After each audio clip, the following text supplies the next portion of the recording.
에베소서 1장을 함께 보시겠습니다. 여기서 바울은 기도를 드립니다. 그런데 바울이 하나님께 나아가는 방식은 대부분 사람들이 하나님께 무언가를 받으려 나아가는 방식과 완전히 다릅니다. 우리는 대부분 어떻게 하나님께 옵니까? 마치 우리에게 필요한 게 있고 우리에게 아무것도 없는 것처럼 옵니다. 그래서 하나님께 애원하고 간청하지요. 저를 치유해 주세요. 무언가를 해주세요. 하고 말입니다. 그런데 바울은 정반대로 접근하고 있습니다. 오늘 아침 제가 나눌 것이 많아서 이 부분은 좀 건너뛰겠습니다만 여러분이 직접 읽어보시기 바랍니다. 에베소서 1장 3절에서 바울은 이렇게 말합니다. 너희는 그리스도 예수 안에서 하늘에 속한 모든 신령한 복을 이미 받았느니라. 그런데도 사람들이 끊임없이 제게 와서 이렇게 말합니다. 저를 축복해 주시겠어요? 저는 이제 이렇게 대답합니다. 하나님이 이미 주시지 않은 것을 제가 어떻게 당신에게 줄 수 있겠습니까?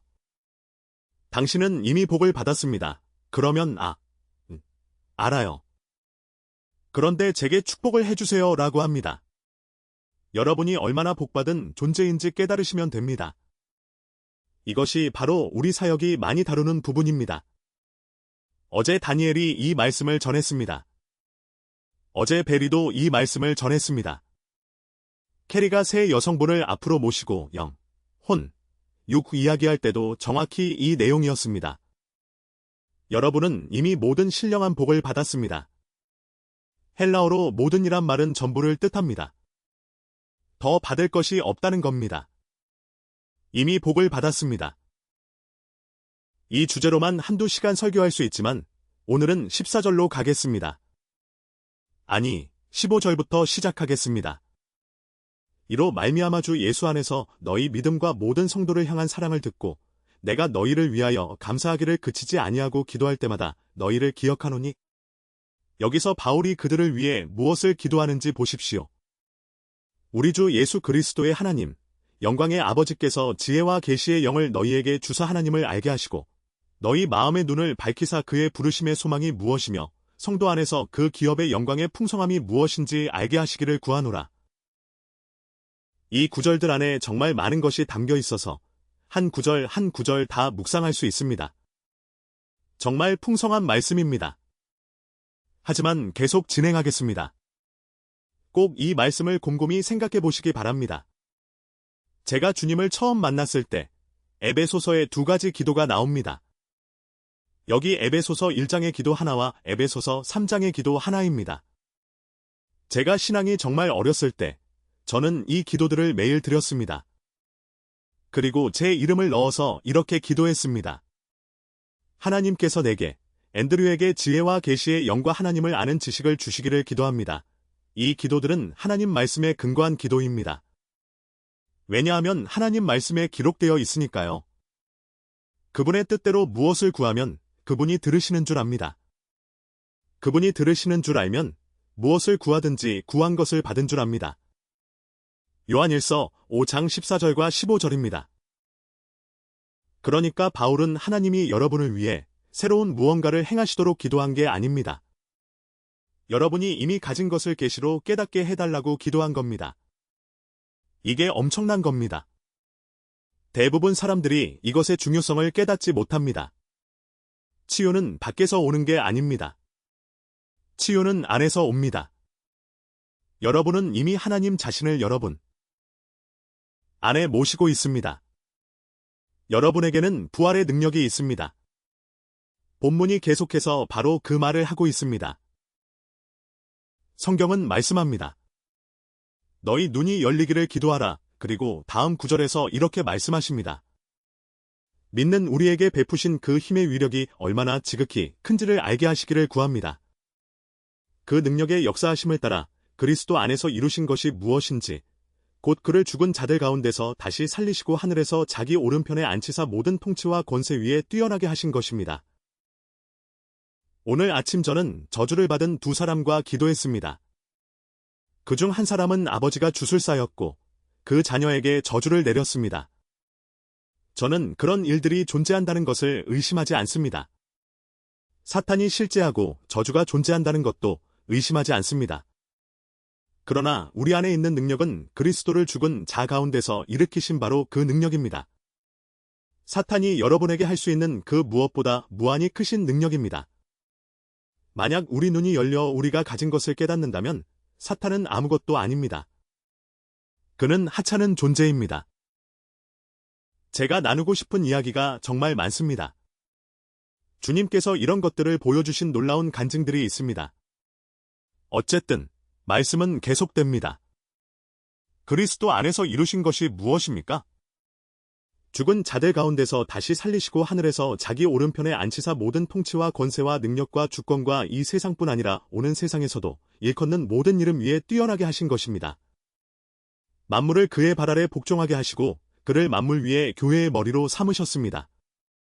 교회는 그의 몸이니 만물 안에서 만물을 충만하게 하시는 이의 충만함이지요. 이 장으로 가면 무슨 말씀을 하십니까? 여러분은 이미 죽은 자 가운데서 일으킴을 받았다는 것입니다. 전에는 허물과 죄로 죽었으나 이제는 죽은 자 가운데서 일으킴을 받았습니다. 여기서 요점이 무엇입니까? 그가 기도하는 것은 여러분이 무언가 새로운 것을 받기 위함이 아닙니다. 주님으로부터 새로운 터치를 받기 위함이 아니라 이미 가지고 있는 것에 대한 계시를 받기 위함입니다. 이것은 대부분의 사람들이 하나님께 나아가는 방식과 다릅니다. 대부분의 사람들은 하나님께 이렇게 나아갑니다. 하나님, 저는 아픕니다. 그들은 싸우고 있는 질병, 당하고 있는 문제들을 봅니다. 그것이 자신의 정체성이고 자신이 가진 것이라고 여깁니다. 그래서 치유가 외부로부터 와야 한다고 생각합니다. 이제 제가 어떤 분들의 마음을 상하게 할 수도 있는 말씀을 드리려고 합니다. 기분 나쁘게 하려는 것이 아니라 제 요점을 분명히 전하려는 것입니다. 그리스도의 몸 안에서 이런 가르침이 있었습니다. 어떤 지역 위에 있는 귀신들이 우리 기도가 하나님께 올라가지 못하도록 막고 있다는 것입니다. 그래서 우리가 중보기도를 해서 이것들을 무너뜨려야 한다는 것이지요. 다니엘서 9장과 10장에 가면 그 근거를 찾을 수 있습니다. 다니엘의 기도가 응답받는 것을 막는 악한 세력이 있었습니다. 그러나 그것은 구약입니다. 사람들은 또 이렇게 인용합니다. 원하건대 주는 하늘을 가르고 강림하옵소서. 이사야 64장입니다. 하늘을 가르고 강림하라. 그런데 무엇이 잘못되었습니까? 하나님께서 이미 하늘을 가르시고 예수님을 통해 내려오셨습니다. 사람들은 이런 말을 합니다. 그 기도는 천장 위로 올라가지 못했습니다. 여러분의 기도가 코 위로 올라갈 필요도 없습니다. 하나님은 바로 여기 계십니다. 그래서 우리가 기도할 때 고개를 숙이는 것입니다. 하나님을 볼 수 있게 말입니다. 우리 중 어떤 사람들은 다른 사람들보다 하나님을 더 많이 가진 것처럼 보이지만 그것은 사실이 아닙니다. 그분은 여기 거하십니다. 마귀가 우리 기도를 막고 있으니 중보기도를 해서 이 지역 위에 악한 세력을 깨뜨려야 한다는 이 모든 것, 그것이 능력을 가지는 유일한 이유는 사람들이 그것을 믿기 때문입니다. 그런데 만약 여러분이 사탄의 거짓말과 속임수를 믿고 굴복해버린다면 그가 여러분의 기도를 방해할 겁니다. 하지만 지금 우리 안에는 예수님의 부활의 능력이 있습니다. 콜로라도 스프링스에 뉴라이프 교회가 있습니다. 제이미와 저는 오래전에 거기 다녔는데 그 교회에서 뮤지컬 공연을 하나 만들었습니다. 가시라는 작품이었는데 전 세계를 돌며 큰 영향을 끼쳤지요. 이 공연을 보면 검은 옷을 입은 사람이 나옵니다. 사람들이 예수님께 소리 지르고 있을 때 늘 군중 속에 있어요. 마귀를 인격화한 겁니다. 이 모든 거부와 거절을 마귀가 사주했다는 걸 보여주는 거예요. 그래서 모든 장면마다 그가 군중 어딘가에 등장합니다. 부활 장면에 이르면 무덤이 봉인되어 있습니다. 그 마귀가 그 바위를 밀고 있어요. 열리지 못하게 막으려고요. 그와 그의 모든 귀신들이 달려들었습니다. 가진 모든 힘을 다해서 예수님이 죽은 자 가운데서 일어나는 걸 막으려 했습니다. 그런데 엄청난 폭발이 일어나고 연기가 자욱하게 피어올랐습니다. 연기가 거치자 마귀가 돌 밑에 깔려 있었습니다. 돌이 그 위에 놓여 있고 예수님이 그 위에 서 계셨습니다. 정말 멋진 장면이었습니다. 제가 여러분께 말씀드리는데 예수님을 죽은 자 가운데서 일으키신 그 능력은 마귀가 가진 어떤 능력보다도 무한히 큽니다. 사탄도 능력을 가지고 있습니다. 하지만 그의 능력은 속임수입니다. 그게 전부예요. 그는 여러분의 동의와 협력 없이는 아무것도 할 수 없습니다. 이게 무슨 뜻이냐 하면, 좋아, 마귀야, 나 암 걸리고 싶어라고 말해야만 한다는 게 아닙니다. 아니지요. 여러분이 나는 그저 인간일 뿐이고 암은 불치병이야 라고 생각함으로써 동의하는 겁니다. 이 모든 게 거짓말입니다. 여러분은 그저 인간이 아닙니다. 여러분의 3분의 1은 전부 성령님으로 가득 차 있습니다. 여러분의 3분의 1은 완전히 새롭게 변했습니다. 여러분은 그저 인간이 아닙니다. 여러분은 하나님의 초자연적인 능력을 가지고 있습니다. 그러니까 나는 암에 걸리고 싶어, 패배하고 싶어라고 말함으로써 동의하는 게 아니라는 겁니다. 그러나 여러분이 어떻게든 이 질병보다 열등하다는 거짓말을 믿고 있는 거예요. 여러분에게 대적해 올 수 있는 그 어떤 질병도 여러분이 다스릴 능력이 없는 것은 없습니다. 여러분은 예수 그리스도를 죽은 자 가운데서 일으키신 바로 그 능력을 가지고 있습니다. 만약 어떻게든 하나님의 능력에 부위오 미터기를 연결할 수 있다면 하늘과 땅을 창조하는 데 쓰인 능력은 그 계기판을 간신히 움직였을 겁니다. 예수님을 죽은 자 가운데서 일으키는 데 쓰인 능력에 비하면요. 하나님께서 하늘과 땅을 창조하실 때는 아무 저항이 없었습니다. 하지만 예수님이 부활하실 때는 지옥의 모든 세력이 그분을 대적하여 집결했습니다.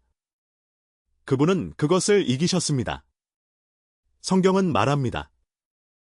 예수님을 죽은 자 가운데서 일으키신 바로 그 능력이 여러분 안에 있다고요? 그리고 하나님이 여러분을 그분의 몸으로 삼으셨고 사탄을 여러분의 발 아래 두셨다고 말합니다. 만약 여러분이 빌 목사님은 권세가 있지. 나도 권세가 있어. 다른 누구도 있고. 하지만 나한테 있는지는 잘 모르겠는데 라고 생각한다면 마태복음 11장을 한번 보십시오. 예수님이 세례 요한에 대해 말씀하실 때 그가 여자에게서 난 자 중에 가장 위대한 사람이라고 하셨습니다. 그럼에도 불구하고 하늘나라에서 가장 작은 자가 세례 요한보다 크다고 하셨습니다. 세례 요한은 모세보다 위대했고 엘리야보다 위대했고 그 누구보다 위대했습니다. 그런데 여러분이 이 자리에서 가장 약한 성도라 할지라도 그보다 위대합니다. 여러분 안에 바로 이 부활의 능력이 있습니다. 어제 캐리가 나눴듯이 사람들은 제 말에 힘겨워합니다. 거울을 보거든요. 자기 몸의 감각을 느낍니다. 감정을 살피고는 이렇게 말하지요. 하지만 느껴지지 않는데요. 그게 여러분 몸에 있는 게 아닙니다. 혼의 영역에 있지 않습니다. 하지만 영 안에서 여러분은 예수님과 똑같습니다. 아멘. 요한일서 4장 17절 예수께서 그러하심같이 너희도 이 세상에서 그러하니라. 다음 세상에서 그럴 거라는 게 아닙니다. 지금 이 세상에서 그렇다는 겁니다. 이 구절만 갖고도 여러 메시지를 할 수 있지만 제가 지금 말씀드리고자 하는 핵심은 이것입니다. 여러분이 이해하신다면 기도하고 여러분 안에 무엇이 있는지 계시를 받으신다면 주님께 가서 이렇게 말하지 않습니다. 오 하나님, 저를 고쳐주시겠습니까? 성경은 베드로전서 2장 24절에서 이렇게 말합니다. 친히 나무에 달려 그 몸으로 우리 죄를 담당하셨으니 이는 우리로 죄에 대하여 죽고 의에 대하여 살게 하려 하심이라. 그가 채찍에 맞음으로 너희는 나음을 얻었나니 이미 완료된 일입니다. 여러분이 거듭날 때 죽은 자를 살리시는 이 권능이 여러분 안에 들어왔습니다. 밖에 있어서 기도로 끌어내리고 마귀 영역을 뚫고 가야 하는 게 아닙니다. 다른 사람에게 가서 안수 받아야 하는 것도 아닙니다. 예수 그리스도를 죽은 자 가운데서 살리신 바로 그 능력이 여러분 안에 살아계십니다. 이제 문제는 하나님께 새로운 무언가를 달라고 구하는 게 아니라 이미 가진 것을 끌어내는 것입니다. 아멘. 여러분, 대부분 지금 이런 표정이시겠죠? 당연히 알고 있습니다. 하지만 대부분의 사람들은 이것을 믿지 않습니다. 대부분의 사람들은 자기 질병과 동일시합니다. 자기 질병을 품습니다. 그게 자기라고 생각합니다. 그게 자기가 가진 것이라고 여깁니다. 그리스도 안에서 자신이 누구인지에 집중하지 않습니다. 여기서 몇 가지 말씀을 드리겠습니다. 잠깐 동안은 충격을 받으실 수도 있지만 저와 함께 가신다면 분명 도움이 되리라 믿습니다. 마태복음 8장을 보십시오. 여기 여러 치유 사건들이 기록되어 있습니다. 복음서에 기록된 치유들을 아십니까? 정말 놀랍습니다. 맹인, 귀머거리, 하나님께 불가능한 일은 없다는 초자연적 능력을 보여줍니다. 정말 놀랍습니다. 하지만 아십니까? 그때 사람들이 치유를 위해 하나님께 다가간 방식은 여러분이 따라야 할 방식이 아닙니다. 오늘 누가 제게 와서 이렇게 말했습니다. 당신의 옷자락을 만지고 싶습니다. 무슨 뜻인지 압니다. 하지만 아십니까? 그것이 주님께 나아가야 할 방식이 아닙니다. 그렇습니다. 제가 무슨 말을 하는 걸까요? 마태복음 8장을 보십시오. 2절에 이렇게 나옵니다.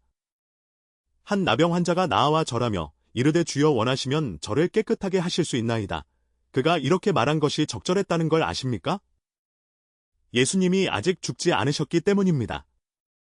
예수님이 아직 이것들을 이루지 않으셨습니다. 분명하지 않았습니다. 그래서 그가 이렇게 말하는 것이 적절했습니다. 주여, 이것이 주의 뜻입니까? 원하시면 저를 깨끗하게 하실 수 있습니다. 그러나 여러분에게는 부적절합니다. 왜냐하면 다음 말씀이 나오기 때문입니다. 예수께서 손을 내밀어 그에게 대시며 이르시되 내가 원하노니 깨끗함을 받으라. 이것을 로마서 2장과 함께 보면 하나님은 사람을 외모로 취하지 않으십니다. 베드로전서 2장 24절과 수많은 다른 성경 구절들과 함께 보면 이제 여러분이 건강한 것이 하나님의 뜻입니다. 여러분은 이미 그것이 하나님의 뜻이라는 하나님의 말씀을 받았습니다. 그러므로 여러분이 와서 주여, 원하시면 저를 고쳐주실 수 있습니다. 라고 말하는 것. 그것은 신약의 방식이 아닙니다. 복음서는 신약 안에 있습니다. 하지만 실제로 그들은 구약 아래 살았던 사람들입니다. 그들은 아직 거듭나지 못했습니다. 변화받지 못했습니다. 하나님이 그들 안에 내주하지 않으셨습니다. 바울이 이 기도를 드렸을 때 하나님이 그들의 눈을 열어 무엇을 가졌는지 보여주셨습니다. 그리스도를 죽은 자 가운데서 살리신 바로 그 능력이 자기들 안에 있다는 걸 보여주신 겁니다.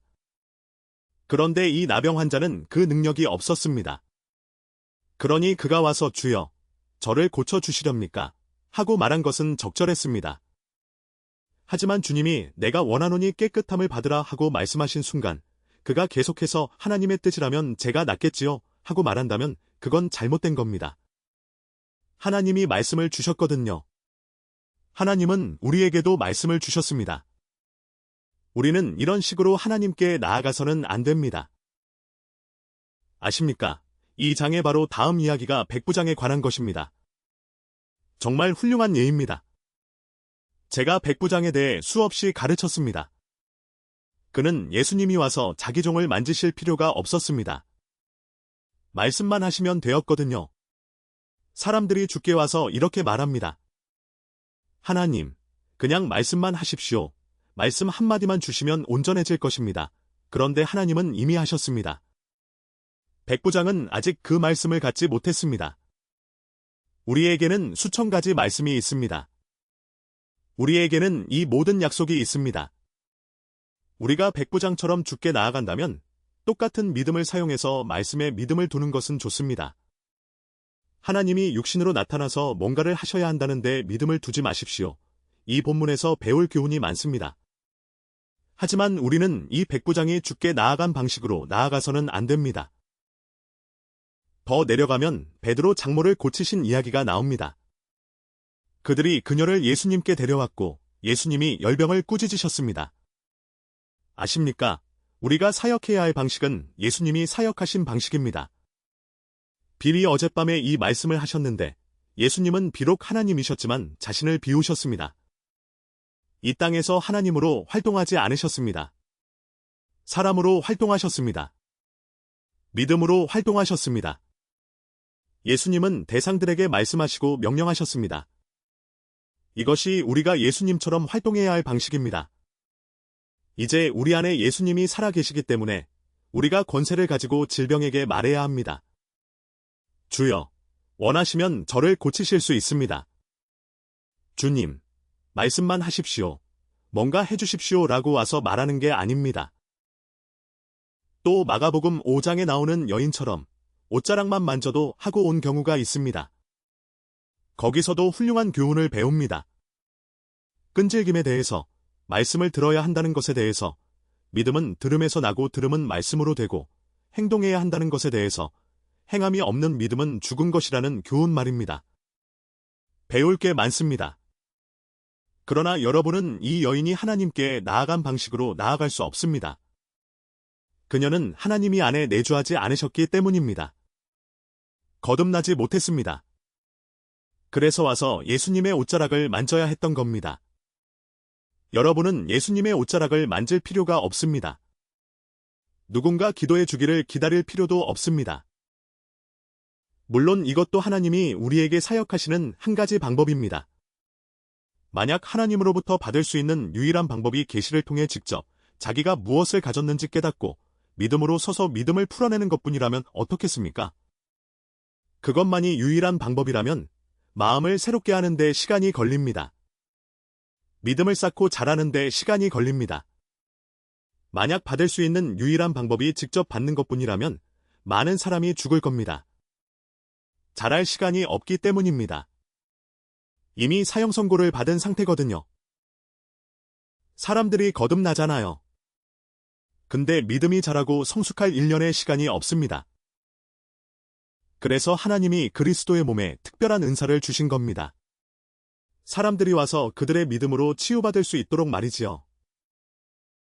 물론 전적으로 그 사람의 믿음인 건 아닙니다. 하지만 치유의 은사나 기적의 은사를 가진 사람을 통해 역사할 때는 여러분이 필요한 믿음이 훨씬 적습니다. 그래서 하나님께서 그리스도의 몸에 특별한 은사를 주신 거예요. 그런데 안타까운 건 그리스도의 몸 대부분이 특별한 기름 부음을 받은 특별한 사람들을 통해서만 받을 줄 안다는 겁니다. 특별한 집회에 가야 하고 모든 게 딱 맞아떨어져야 하고 사람들이 하나님의 축복을 느껴야 하고 이런저런 모든 게 갖춰져야만 받는다는 거예요. 대부분의 사람들이 아는 유일한 방법이 그겁니다. 직접 받을 줄을 모릅니다. 이 장로교회가 조용하네요. 비판하는 게 아닙니다. 치유받는데 나쁜 방법이란 없어요. 여러분 중 어떤 분은 여기 와서 다른 사람이 안수 기도해 주길 필요로 합니다. 제가 그걸 막으려는 게 아닙니다. 벌써 엄청난 기적들이 일어나는 걸 봤잖아요. 하지만 제가 말씀드리는 건 궁극적으로 여러분이 깨달아야 할 게 있다는 겁니다. 여러분 안에 이미 하나님의 부활의 능력이 있다는 계시를 받아야 합니다. 하나님께 와서 뭔가를 해달라고 구할 필요가 없어요. 그분은 이미 하셨습니다. 바울이 빌레몬서 1장 6절에서 이걸 아주 중요하게 다뤘어요. 여러분의 믿음의 교통이 효력을 나타낸다고요. 어떻게요? 여러분 안에 있는 모든 선한 것을 인정함으로써 역사하기 시작한다는 겁니다. 여러분은 이미 치유를 받았습니다.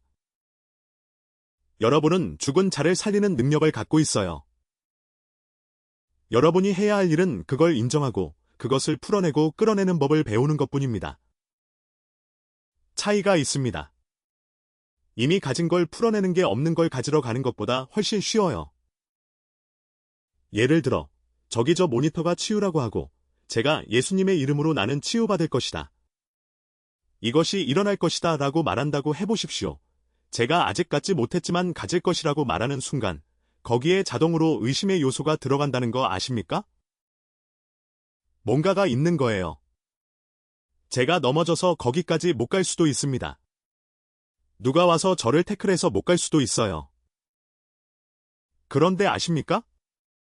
제가 이미 여기 있고 나는 이미 가졌다고 말하면 여러분은 이미 거기 있는 저를 거기 못 가게 막을 수가 없어요. 제가 이미 가졌다면 여러분은 제가 이미 가진 걸 빼앗을 수가 없습니다. 제가 처음 주님께 정말 불붙었을 때 베트남에서 막 돌아왔고 제 성경은 곰팡이가 쓸어서 성경 전체 장들을 잃어버렸습니다. 제가 성경 구절을 많이 외우는 이유 중 하나가 그겁니다. 첫 교회에서 목회할 때 어느 본문을 펴라고 하면 거기 없는 거예요. 그래서 그냥 암송해서 뭔가를 읽는 것처럼 보이게 해야 했습니다. 어쨌든 저는 첫 번째 작은 교회를 목회하고 있었는데 온전한 성경조차 없었어요. 그리고 이게 제이미와 제가 결혼한 첫 해인데 우리의 1년 수입 전체 12개월 수입이 $1253였습니다. 그리고 월세가 $100였어요. 거기에 공과금도 포함 안 됐습니다.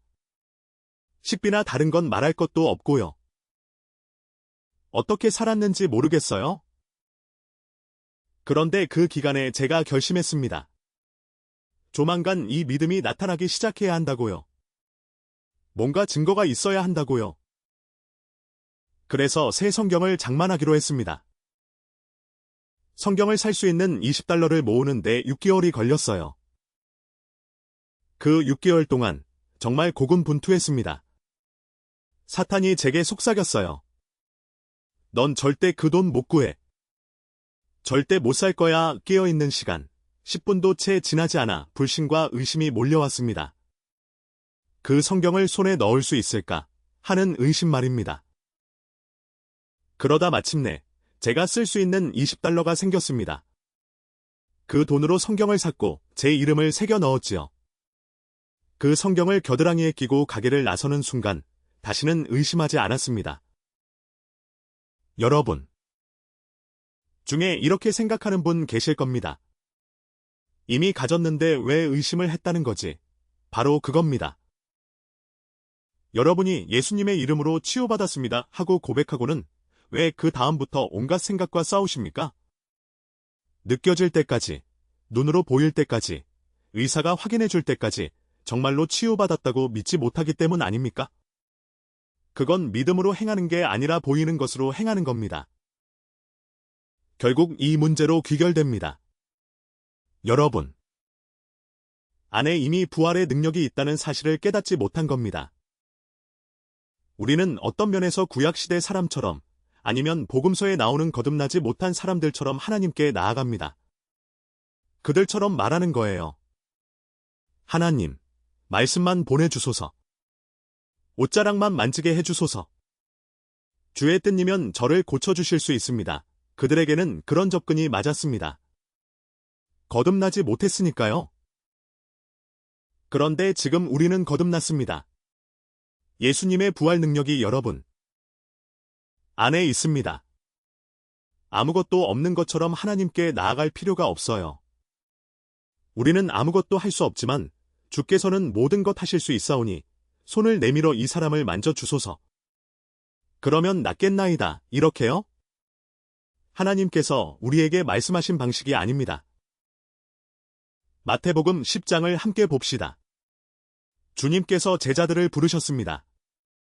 마태복음 10장 1절 예수께서 그의 12제자를 부르사 더러운 귀신을 쫓아내며 모든 병과 모든 약한 것을 고치는 권능을 주시니라. 그리고 제자들의 이름을 말씀하신 다음 몇 구절 뒤 7절에 이렇게 말씀하십니다.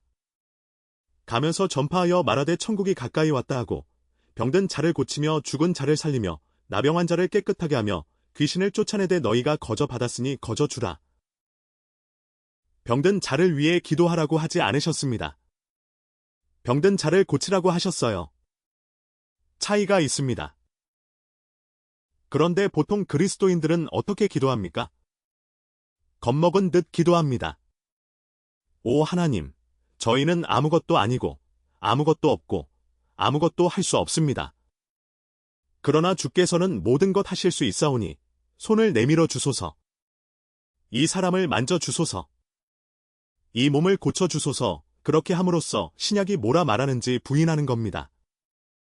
예수 그리스도를 죽은 자 가운데서 살리신 바로 그 성령이 이미 여러분 안에 계신다는 사실 말입니다. 아멘. 우리는 그렇게 나아가 하나님께 치유해 달라고 구합니다. 뭔가 일어나면 하나님 감사합니다 하고요. 아무 일도 안 일어나면 하나님 뜻이 아니었나 보다. 아니면 고난 속에 무슨 목적이 있으시겠지. 아직 때가 안 됐나 보다 하며 온갖 다른 이유를 갖다 붙입니다. 하나님께서 우리에게 질병과 병에 대한 권능을 주셨습니다. 여러분이 해야 할 일 중 하나는 밖에서 오기를 기다리는 걸 그만두는 겁니다. 안에서 나옵니다. 여러분이 풀어내는 겁니다. 그러려면 제일 먼저 그리스도 안에서 여러분이 가진 것이 무엇인지 인정해야 합니다. 여러분 안에 죽은 자를 살리시는 능력이 있다는 것, 이걸 인정해야 합니다. 이번 컨퍼런스의 나머지 시간에도 말씀드릴 게 많습니다. 이것보다 훨씬 더 많은 내용이 있거든요. 어떻게 그 능력을 풀어내는지 배워야 합니다. 그 방법 중 하나는 이것입니다. 죽고 사는 것이 혀의 권세에 달렸습니다. 잠언 18장 21절 말씀이지요. 행함이 없는 믿음은 죽은 것입니다. 야고보서 2장 20절 말씀입니다. 능력을 풀어내는 법에 대해 배워야 할 것이 많습니다. 하지만 여러분이 이미 그것을 가지고 있다는 걸 믿지 않으면 아무것도 작동하지 않습니다. 제가 처음 주님께 이것을 배웠을 때 케네스 코플랜드이나 케네스 해긴에 대해 들어본 적도 없었습니다.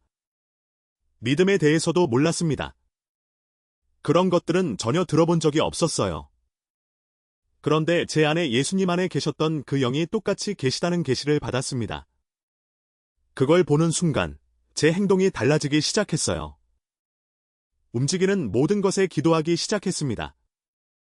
병원에 가서 사람들에게 안수했습니다. 아시겠지만 늙고 눈먼 다람쥐도 포기하지 않으면 언젠가는 경과 하나를 얻습니다. 그렇게 하다 보니 기적들이 일어나기 시작했습니다. 눈먼 눈이 열리는 것도 봤습니다. 제가 무얼 하고 있는지도 몰랐어요. 고백이나 말씀대로 행동하는 것에 대해선 아무것도 몰랐지만 제 안에 부활의 능력이 있다는 것만 알았습니다. 필요를 보면 이것이 밖으로 나와야 한다는 걸 알았거든요. 싸움의 90%는 바로 이것입니다. 암이 나보다 크다는 사실에 절대 굴복하지 않는 것. 암은 제 안에 거하는 부활의 능력에 비하면 아무것도 아닙니다. 사람들이 와서 말합니다. 성경에 이런저런 병이 낫는다고 나와 있는 건 알지만 한 번은 어떤 분이 와서 저 에이즈 걸렸어요. 하나님이 에이즈도 고치실 수 있을까요? 라고 물었습니다. 마치 낫지 못할 병이 있는 것처럼 말이지요. 성경은 그분이 우리의 모든 질병, 모든 병을 고치신다고 말합니다. 여러분, 안에 있는 능력이 그 어떤 것보다 크다는 걸 인정해야 합니다. 그걸 정말 깨달으면 사탄이 하는 일이 작아집니다. 많은 사람이 자기 병에 집중합니다. 거기 집중하다 보니 그 병이 점점 더 커지고 또 커집니다. 결국 예수님이 행하신 일보다 병이 더 실제적으로 느껴지는 거예요. 믿음으로 예수님이 여러분을 위해 행하신 일을 보는 곳까지 가야 합니다.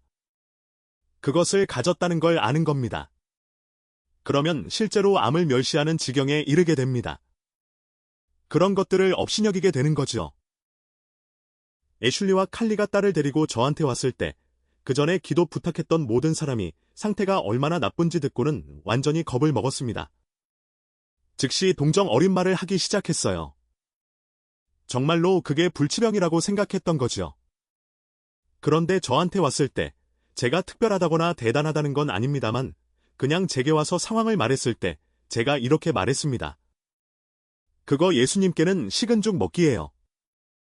전혀 문제도 아니죠. 그 말이 그들의 믿음을 살렸습니다.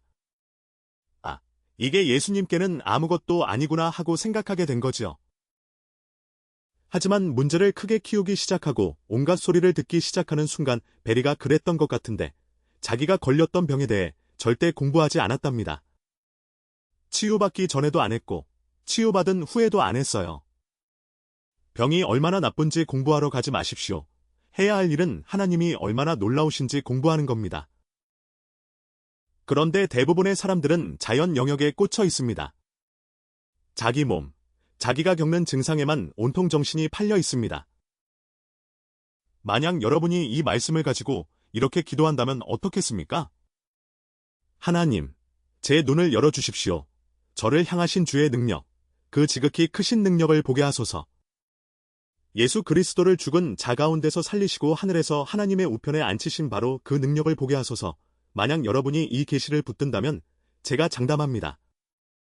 사탄이 여러분께 던지는 모든 것은 그 능력에 비하면 아무것도 아닙니다.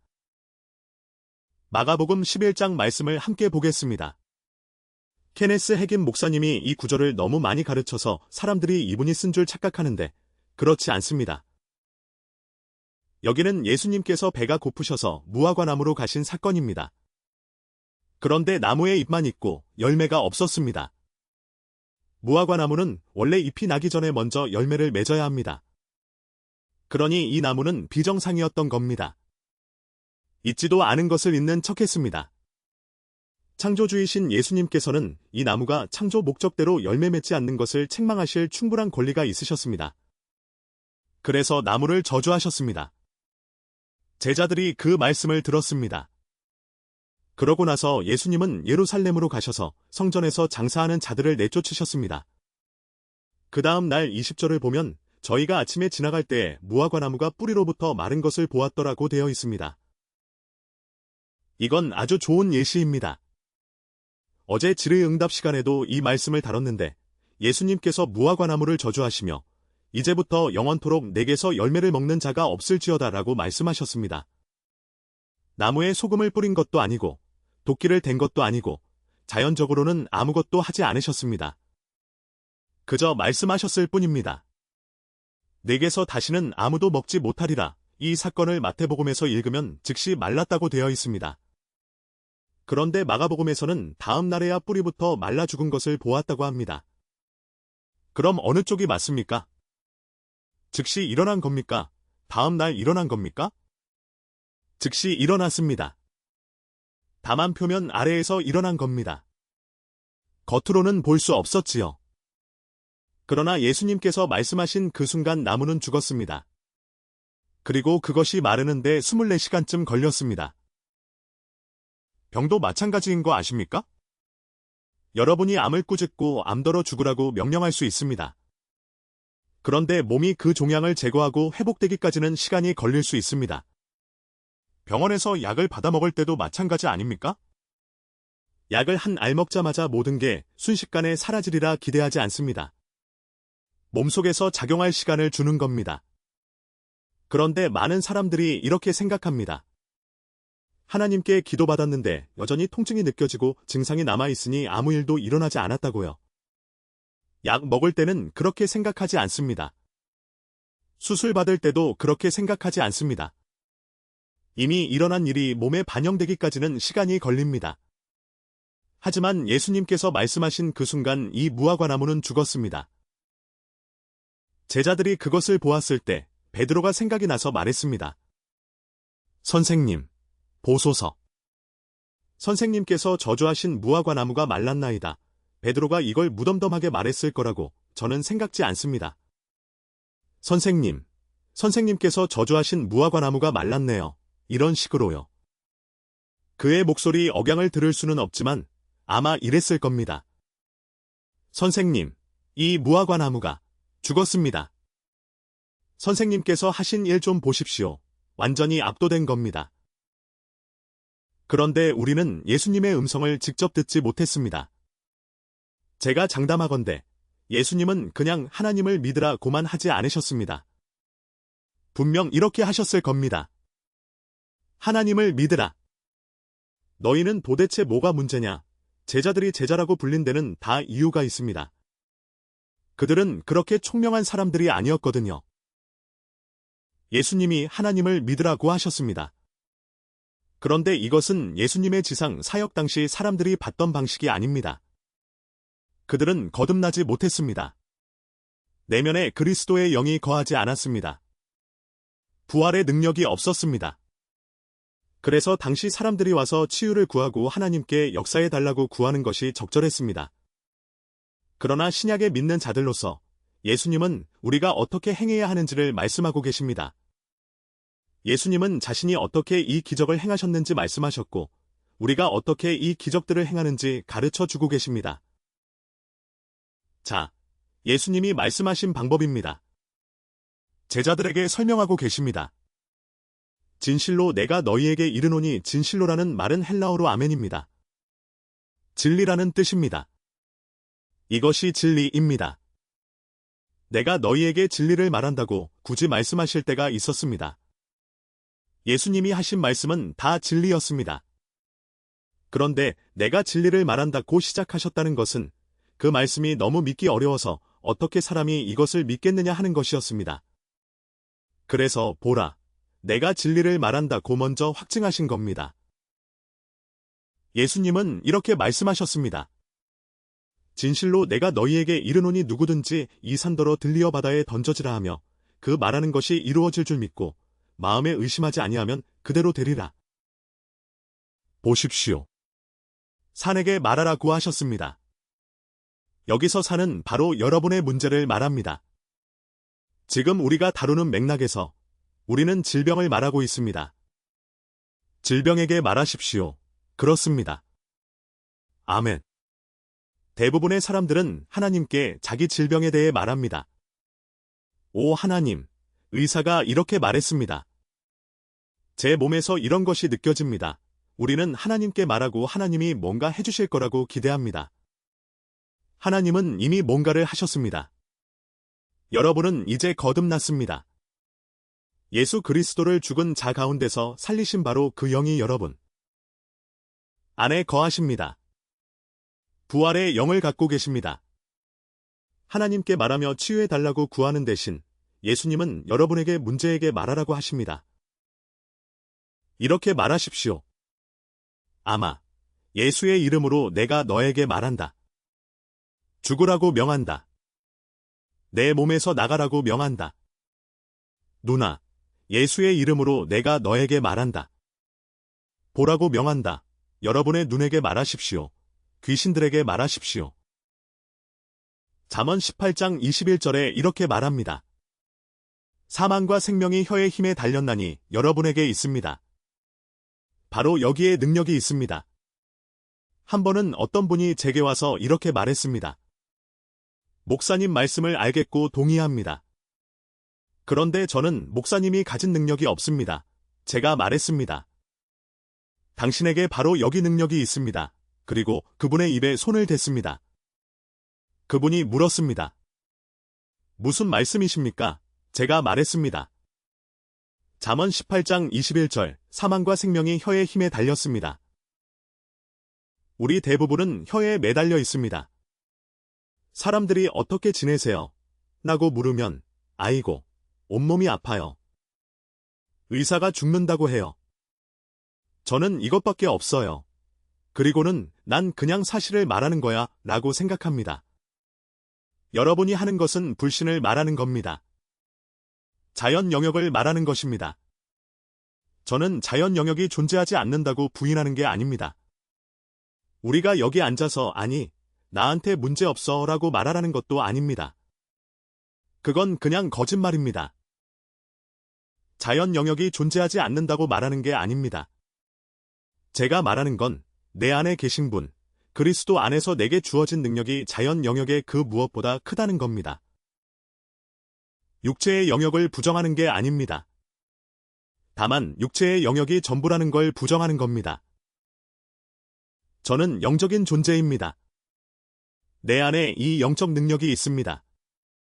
그래서 나는 내 믿음을 선포할 것입니다. 성경은 말합니다. 당신의 산에게 말하라고. 하나님께 산에 대해 말하지 말고요. 그 산에게 직접 말하십시오. 줄리안 해리스라는 분이 있습니다. 그녀가 섬유근육통과 여러 질병으로 30만 달러를 의사들에게 쓴 뒤 제가 하는 말을 들었습니다. 당신이 말할 수 있다는 거려. 저는 파킨슨병으로 손이 떨리는 한 남자에게 말했습니다. 그것에게 말하십시오. 당신의 손에게 명령하십시오. 멈추라고. 그녀가 그 말을 듣고 생각했습니다. 이거 이상한데, 그게 호기심을 일으켰습니다. 그래서 웹사이트에 들어가 배우기 시작했고, 결국 치유받았습니다. 지금은 전 세계에서 치유 사역을 하고 있습니다. 당신의 몸에게 말할 수 있습니다. 당신의 몸에게 말하십시오. 당신의 몸이 당신에게 말합니다. 당신이 앉아서 예수님의 이름으로 나는 당신이 치유되었다고 믿습니다 라고 말하면 당신의 몸은 고통은 여전히 여기 있어 라고 말합니다. 당신에게 말하는 것이 있다면 그것에게 말하십시오. 예수님, 바로 여기에 그분이 무화과 나무에게 대답하셨다고 나옵니다. 이 말은 무화과 나무가 그분에게 말했다는 뜻입니다. 이 무화과 나무는 열매가 없으면서 있는 척했습니다. 위선자였고 그것이 그분께 말했습니다. 그래서 그분이 그것에게 되받아 말씀하신 겁니다. 주님은 말씀하셨습니다. 산에게 말해야 한다고. 당신의 문제가 무엇이든 그것에게 말하십시오. 여기에 내포된 것은 당신이 능력과 권세를 가지고 있다는 것을 이해해야 한다는 겁니다. 마태복음 10장에서 제가 읽어드린 그 말씀, 12사도에게 주어진 것 기억하십니까? 유다도 그 능력을 받은 사람 중 하나였습니다. 그래서 사람들이 말합니다. 그건 나한테는 적용 안 돼. 마태복음 10장에서는 그랬습니다. 하지만 지금 당신은 거듭났습니다. 이 부활의 능력이 당신 안에 있습니다. 당신은 모든 질병과 모든 병 위에 세워졌습니다. 제자들처럼 우리도 모든 귀신과 모든 질병을 다스리는 권세를 받았습니다. 우리는 명령받았습니다. 가서 병든 자를 고치라고. 하나님께 그들을 고쳐달라고 구하지 마십시오. 당신이 고치십시오. 당신의 능력이 아닙니다. 하나님의 능력이지요. 하지만 그것이 당신 안에 투자되어 있습니다. 당신이 그 권세를 가져야 합니다. 그리고 그것에게 말해야 합니다. 마가복음 11장 23절에는 이것이 내포되어 있습니다. 당신이 능력을 가졌다는 것, 이 부활의 능력을 가졌다는 것을 이해해야 한다는 겁니다. 이 말씀은 신약이 실제로 시행되기 전에 사람들이 거듭나기 전에 하신 말씀입니다. 하지만 지금 우리는 거듭났습니다. 이 부활의 능력이 우리 안에 있습니다. 마태복음 28장에서 주님이 하늘로 올려지시기 전에 제자들에게 하신 마지막 말씀입니다. 하늘과 땅의 모든 권세를 내게 주셨으니 그리고 말씀하십니다. 그러므로 너희는 가라. 주님이 말씀하신 겁니다. 나는 이제 하늘과 땅의 모든 권세를 가졌다. 너희는 가라. 그분이 이 능력을 당신에게 위임하신 겁니다. 거듭난 믿는 자인 당신은 암보다 큽니다. 루게릭병보다 큽니다. 그 무엇보다 큽니다. 부활의 능력이 당신 안에 있습니다. 당신이 그것을 깨닫는다면 그때 당신은 그 권세와 능력을 취하고 산에게 말하십시오. 문제에게 말하십시오. 이 예를 많이 사용했고 여러분 중 많은 분이 들어보셨겠지만 제게는 전형적인 예입니다. 노스캐롤라이나 샬럿에 있었습니다. 친구 집에 머물고 있었는데 그 친구에게 연락해 온 분이 있었습니다. 병명은 정확히 모르겠는데 그분은 끊임없는 통증을 안고 사는 병을 앓고 계셨습니다. 의사가 뭐라고 했느냐? 1에서 10까지 통증 척도가 있는데 이분의 통증은 늘 11이라는 겁니다. 7년인가 9년인가 정확히 기억은 안 나는데 아무튼 아주 오랜 기간 이 통증과 함께 살아왔습니다. 제가 만나기 2년 전에 벌써 죽었어야 할 사람이었습니다. 그런데 어떻게 버티고 있었느냐? 온몸에 자석을 테이프로 붙이고 담요에다 자석을 꿰매 넣어서 그걸로 몸을 감싸고 있었습니다. 어떻게 된 건지 그 전자기장이 통증을 조금 줄여줬나 봅니다. 그게 유일하게 버틸 수 있는 방법이었습니다. 몇 년을 이렇게 살았습니다. 집에 갇혀서 밖에 나갈 수도 없고 거의 아무것도 할 수 없는 상태였습니다. 그래서 친구가 제게 그분을 위해 기도해달라고 했습니다. 그분이 집으로 오셨습니다. 소파에 앉아 계셨고 저는 앞에 있는 커피 테이블에 앉아서 말을 건넸습니다. 그런데 이렇게 말씀하시는 겁니다. 하나님이 제게 이 병을 주신 데는 목적이 있을 거예요. 그래서 제가 그 말을 바로잡아야 했습니다. 아닙니다. 있지 않습니까? 제가 얼마 전에 말씀드린 풍선 이야기 있죠. 우리 안에는 능력이 있습니다. 풍선 안에 헬륨이 있으면 위로 떠오르게 되어 있습니다. 그런데 무게추를 달아놓으면 어떻게 됩니까? 아래로 처집니다. 이분은 불신앙의 교리라는 무게추에 짓눌려 있었던 겁니다. 그게 은혜를 받지 못하도록 가로막고 있었습니다. 아무튼 이분은 하나님이 자기를 아프게 하셨고 그게 하나님께 영광 돌리는 거라고 믿고 있었습니다. 저는 이런 것들을 하나하나 반박했습니다. 45분쯤 걸렸습니다. 이 모든 잘못된 생각들을 깨뜨리면서 하나님의 뜻은 당신이 건강해지는 거라고 말씀드렸습니다. 마침내 이분이 이렇게 말했습니다. 네, 믿습니다. 받을 준비가 됐어요. 그래서 기도했습니다. 제가 뭘 했느냐? 통증을 향해 말했습니다. 통증아, 예수님의 이름으로 명하노니 이 몸에서 떠나거라. 기도하고 나서 물었습니다. 이제 통증이 있습니까? 조금 움직여 보시더니 일어서서 담요를 벗으셨습니다. 통증이 없어요. 7년인가 그 긴 세월 만에 처음으로 통증에서 자유로워진 겁니다. 놀라운 일이었습니다. 그런데 이렇게 말씀하시는 겁니다. 그런데 등에 여기 허리 부분에 따끔거림이 아직 있어요. 왜 따끔거릴까요? 제가 말했습니다. 따끔거린다는 말씀은 안 하셨잖아요.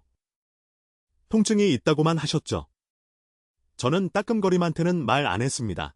그래서 다시 기도했습니다. 따끔거림아, 예수님의 이름으로 명하노니 떠나거라. 그러자 따끔거림도 사라졌습니다. 한동안 하나님을 찬양했습니다. 그리고 나서 마가복음 11장 23절 말씀을 가지고 가르쳤습니다. 혹시 나중에 또 통증이 오더라도 그건 치유받지 못한 게 아닙니다. 잃어버린 것도 아닙니다. 마귀가 그렇습니다. 문을 두드리는 겁니다. 마귀는 압니다. 제가 말할 때 제가 믿는다는 걸 압니다. 그래서 제가 대적하니까 도망갈 수밖에 없었던 겁니다. 하지만 다시 돌아와서 문을 두드릴 겁니다. 또 통증이 올 수도 있고 따끔거림이 올 수도 있습니다. 그렇다고 잃어버린 게 아니고 다시 치유받아야 하는 것도 아닙니다. 그냥 제가 한 것처럼 그것을 향해 말하십시오. 그러면 떠날 겁니다. 이렇게 한 20분쯤 가르쳤습니다. 그리고 나서 돌아가려고 하셨습니다. 문손잡이에 손을 올렸는데 그냥 얼어붙으셨습니다. 그 여인이 어깨 너머로 돌아보더니 이렇게 말했습니다. 쏘는 게 다시 돌아왔어요. 제가 말했습니다. 제가 방법을 알려드렸으니 이제 직접 기도해 보십시오. 손을 잡고 말했습니다. 기도해 보세요. 그 여인이 기도했습니다. 거의 정확하게 이런 내용이었습니다. 아버지, 저를 고치시는 것이 아버지의 뜻임을 감사합니다. 예수님의 채찍에 맞으심으로 제가 나음을 받았습니다. 제가 나음을 받았다면 저는 나음을 받은 것입니다. 예수 이름으로 제 치유를 선포합니다. 이게 좋은 기도가 아니라는 거 아십니까? 박수 치려던 분들, 제가 다 봤습니다. 그 여인이 말한 내용은 좋았습니다. 틀린 말은 하나도 없었습니다. 45분 전까지만 해도 장로교인이었던 사람치고는 훌륭한 기도였습니다. 하지만 예수님께서 하라고 말씀하신 것은 아닙니다. 그래서 제가 물었습니다. 등은 어떻습니까? 쏘는 건 어떻습니까? 그 여인이 말했습니다. 아직 있어요. 왜요? 제가 말했습니다. 주님께서 하라고 하신 대로 하지 않았기 때문입니다. 그 여인이 말했습니다. 다시 말씀해 주세요. 그래서 다시 알려드렸습니다. 그 여인이 말했습니다. 제가 쏘는 거사, 예수 이름으로 내 몸에서 떠나라고 말해야 한다는 뜻인가요? 제가 말했습니다. 그렇습니다. 그 여인이 말했습니다. 하겠습니다. 그 여인이 화를 냈습니다. 우리는 손을 잡았고 그 여인은 화를 내며 말했습니다. 예수 이름으로 쏘는 거사, 내가 명령하노니 떠나라. 그리고 중간에 멈추더니 말했습니다. 사라졌어요. 그게 2001년 일입니다. 그 후로 그 여인을 몇 번 만났는데 여전히 그 치유 가운데 자유롭게 걷고 있습니다. 하나님을 찬양합니다.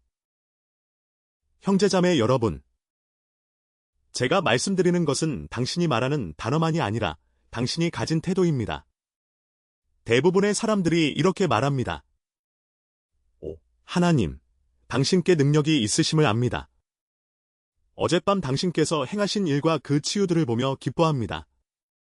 저를 위해서도 그렇게 해주시기를 구합니다. 그런 태도로는 죽을 것입니다. 하나님께 다가가는 그 방식은 의도적으로 그러시는 건 아니겠지만 어떤 면에서 이렇게 말하는 겁니다. 성경에 그의 채찍에 맞음으로 제가 나음 받았다고 했지만 저는 그게 보이지 않습니다. 의사가 확인해주지 않았습니다. 그러니 물리적 증거가 있을 때까지는 당신께서 말씀하신 것을 하셨다고 믿지 않습니다. 그래서 불신의 위치에서 움직이고 있는 겁니다. 이것을 깨달아야 합니다. 나는 나음을 받았다. 내 안에 치유가 있다. 내게는 부활의 능력이 있다. 내 육체에 뭔가 문제가 있다는 걸 부인하는 게 아닙니다. 하지만 나는 내 말로, 내 행동으로 이 능력을 풀어낼 것입니다. 나는 이것과 싸울 것입니다. 성경은 말합니다. 내가 하나님께 복종하면 이것은 하나님 말씀의 진리에 복종하는 것입니다. 야고보서 4장 7절 그리고 마귀를 대적하면 대적한다는 것은 적극적으로 싸우는 것을 의미합니다. 마귀와 싸우십시오. 마귀를 대적하십시오. 그러면 그가 당신에게서 도망칠 것입니다. 마귀는 하나님에게서 도망가지 않습니다. 하나님과 마귀는 이미 만났습니다. 예수님께서 그를 이기셨습니다. 사탄은 패배한 원수입니다. 당신이 협력하지 않는 한, 그는 당신에게 아무것도 할 능력이 없습니다.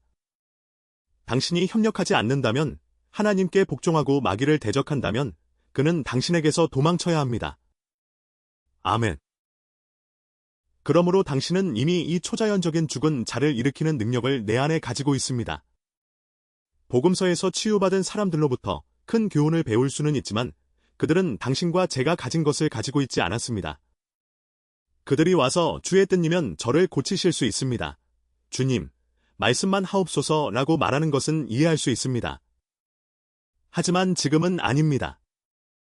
주님께서 이미 말씀하셨고 우리는 이제 그 말씀의 사본들을 가지고 있으며 그분은 이미 행하셨고 그분의 역할을 다하셨습니다. 예수님은 아버지의 우편에 앉아 계십니다. 당신을 치유하기 위해 그분이 일어나실 필요가 없습니다. 하나님이 손을 내미실 필요가 없습니다. 여러분이 거듭났을 때 죽은 자를 살리신 그 초자연적인 능력을 여러분 안에 이미 받았습니다. 그런데 그것이 나타나지 않는다면 그건 단지 마음을 새롭게 하지 않았기 때문입니다.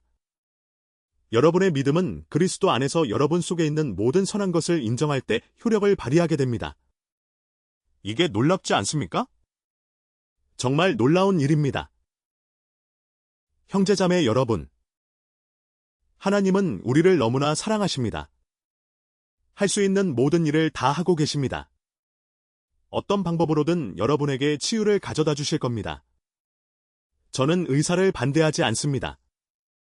의사가 없었다면 모든 그리스도인이 다 죽었을 겁니다. 하나님을 믿는 법을 몰랐으니까요. 그래서 의사를 반대하는 게 아닙니다. 하지만 대부분의 사람들이 하나님의 일에 정말로 집중하기 전에 먼저 자연적인 모든 방법을 다 시도한다는 겁니다. 제가 말씀드리는 건 이겁니다. 예수님을 죽은 자 가운데서 살리신 바로 그 능력이 이미 여러분 안에 있다는 사실, 거기에 집중하십시오. 그러면 여러분의 삶이 변화될 것입니다. 제 삶에 일어난 일들을 사람들에게 말하기가 좀 망설여집니다. 왜냐하면 저는 이것을 57년 동안 붙들고 살아왔고 이것이 제 삶의 가장 중요한 것들 중 하나이며 저는 질병의 자리를 내주지 않기 때문입니다. 57년 동안 감기에 3번 걸렸습니다. 그게 제가 아팠던 전부입니다. 그것도 매번 제가 너무 무리해서 몸을 완전히 고갈시켰을 때였습니다. 어리석게 행동해서 생긴 일이었죠. 하지만 저는 아프지 않습니다. 아픈 것을 믿지 않습니다. 앞으로도 아프지 않을 겁니다. 제가 이런 말을 시작하면 다른 사람들이 저와 똑같은 방식으로 하려고 합니다. 그런데 여러분은 57년 동안 마음을 새롭게 하지 않았습니다. 그래서 누군가 그냥 저를 흉내내려고 하면 위험할 수 있습니다. 하지만 제가 말씀드리는 건 이겁니다. 한번 이 예를 들어보겠습니다. 하나님은 우리 모두가 마라톤을 뛸 수 있도록 만드셨습니다. 42.195km를 뛰는 사람이 수백만 명입니다. 우리 직원 중 한 사람은 최근에 160km 경주를 뛰었습니다. 그는 매일 11km에서 16km를 뜁니다. 분명 60대고 어쩌면 70세일 수도 있는데 160km를 뜁니다. 하나님이 여러분의 몸을 그렇게 할 수 있도록 만드셨다는 걸 아십니까? 제가 이런 말을 하면 어떤 사람들은 화를 내면서 이렇게 말합니다. 당신은 과체중인 사람들을 정죄하는 겁니다. 달릴 수 없는 사람들을 정죄하는 거예요. 아닙니다. 저는 아무도 정죄하지 않습니다. 과체중이 되고 싶으면 되셔도 됩니다. 아멘. 달릴 수 없다면 괜찮습니다. 하나님이 여러분을 사랑하시는데 달릴 필요가 없습니다. 하지만 제가 말씀드리는 건 여러분의 몸은 그렇게 할 수 있는 능력이 있다는 겁니다. 단지 훈련해야 하고 단련해야 합니다. 저도 한 번은 마라톤을 뛰려고 했습니다. 제가 공격적인 성격이다 보니 일반 사람들처럼 할 필요가 없다고 생각했습니다. 그래서 매주 10%씩 늘려야 한다고들 하는데 저는 매주 25%, 30%씩 늘렸습니다. 결국 엉덩이를 다쳐서 마라톤을 뛸 수 없었습니다. 너무 무리했던 거죠. 하지만 훈련하고 단련하면 할 수 있습니다. 제가 뛴 가장 긴 거리는 하프 마라톤 21km였습니다. 하지만 여러분도 할 수 있습니다. 여기 계신 모든 분이 그렇게 할 능력이 있습니다. 제가 여러분이 할 수 있다고 말한다고 해서 지금 당장 못한다고 여러분을 정죄하는 게 아닙니다. 하지만 이건 그림을 그려주는 겁니다. 만약 그게 여러분이 원하는 일이라면 훈련하면 되고 이루어낼 수 있습니다. 제가 치유에 대해 말할 때도 비슷합니다. 우리 안에는 부활의 능력이 있습니다. 이 모든 질병을 짊어지고 다닐 필요가 없습니다. 어젯밤 비리 사역할 때 정확히 몇 명인지 모르겠지만 수백 명이 일어섰습니다. 30년, 40년, 50년, 어떤 분은 70년 동안 부상을 안고 살아온 분들이었습니다. 왜 그렇게 사셨는지 아십니까? 다른 선택이 있다는 걸 몰랐기 때문입니다. 하나님께 구했을 수 있습니다. 기도했을 수도 있습니다. 간구했을 겁니다. 하지만 그저 권세를 취하고 일어서지는 않았습니다. 우리는 이런 것들을 참고 살 필요가 없습니다. 우리는 우리에게 주어진 특권보다 훨씬 낮은 수준으로 살고 있습니다. 그래서 오늘 나누고 싶은 것은 치유가 밖에서 오는 게 아니라는 겁니다. 거지처럼 나가서 하나님, 우리는 아무것도 없습니다. 우리는 아무것도 할 수 없지만 주님은 하실 수 있다는 걸 압니다. 라고 구하지 마십시오. 이미 당신 안에 이 초자연적인 죽은 자를 살리는 능력이 있다는 걸 깨달아야 합니다. 권세를 취하십시오. 당신의 문제에 말하고 꾸짖으십시오. 마귀를 대적하면 마귀는 도망갈 것입니다. 아멘.